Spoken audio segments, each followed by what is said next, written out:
எம்ஜிஆரின் 107வது பிறந்த நாளை ஒட்டி சென்னை ராயப்பேட்டையில் உள்ள அதிமுக தலைமை அலுவலகத்தில் எம்ஜிஆர் சிலைக்கு மாலை அணிவித்து மரியாதை செலுத்திய எடப்பாடி பழனிசாமி கட்சி கொடியை ஏற்றி வைக்கிறார். அதனை பார்க்கலாம்.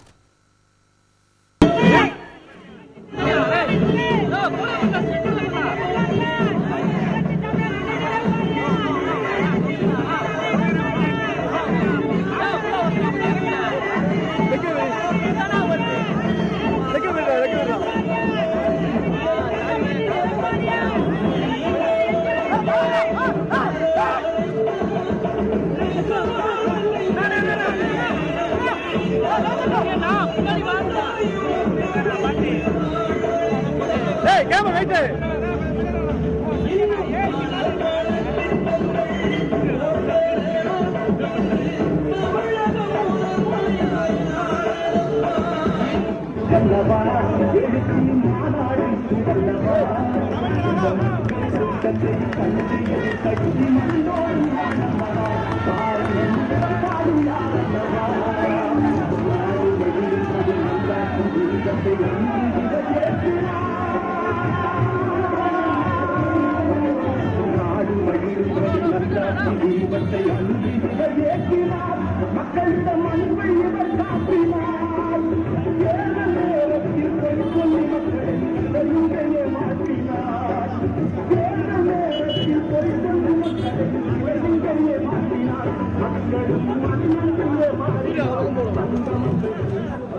இது தொடர்பான கூடுதல் தகவல்களை செய்தியாளர் பாஸ்கரிடம் கேட்கலாம். பாஸ்கர், முழு விவரங்களை பதிவு பண்ணுங்க. பாஸ்கர், மறைந்த முதலமைச்சர் எம்ஜிஆர் அவர்களின் 107வது பிறந்த நாளை முன்னிட்டு அதிமுக பொதுச் செயலாளர் எடப்பாடி பழனிசாமி அவர்கள் ராயப்பேட்டையில் இருக்கக்கூடிய எம்ஜிஆர் மாளிகையில் உள்ள அவரது திருவுருவ சிலைக்கு மாலை அணிவித்து மரியாதை செலுத்தக்கூடிய காட்சியை பார்த்துக் கொண்டிருக்கிறோம்.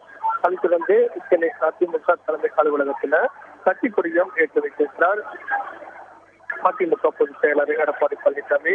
மறைந்த முதலமைச்சர்கள் எம்ஜிஆர் மற்றும் ஜெயலலிதா அவர்களுடைய சிலைக்கு மாலை அணிவித்து மரியாதையும் செலுத்தியிருக்கிறார். அதைத் தொடர்ந்து 107 கிலோ கேக் வெட்டி தொண்டர்களுக்கு அதிமுக தொண்டர்களுக்கு வழங்கி வருகிறார். சாக்லேட் இனிப்பு வழங்கி எம்ஜிஆர் பிறந்த நாளை எடப்பாடி பழனிசாமி அவர்கள் தலைமை அலுவலகத்தில் கொண்டாடி மகிழ்ந்து வருகிறார். அங்கிருக்கக்கூடிய அதிமுகவுடைய செயலர்கள் மற்றும் நிர்வாகிகளுக்கு இனிப்புகளையும் வழங்கக்கூடிய நேரடி காட்சிகளை பார்த்துக் கொண்டிருக்கிறார். நாளை ஒட்டி சென்னை ராயப்பேட்டையில் உள்ள அதிமுக தலைமை அலுவலகத்தில் எம்ஜிஆர் சிலைக்கு மாலை அணிவித்து மரியாதை செலுத்திய எடப்பாடி பழனிசாமி அவர்கள் கட்சி கொடியை ஏற்றி வைத்த காட்சிகளை பார்த்தோம். இது தொடர்பான முழு விவரங்களை செய்தியாளர் பாஸ்கர் சொல்ல கேட்டோம். செய்திகளை உடனுக்குடன் தெரிந்து கொள்ள உடனே சப்ஸ்கிரைப் பண்ணுங்க.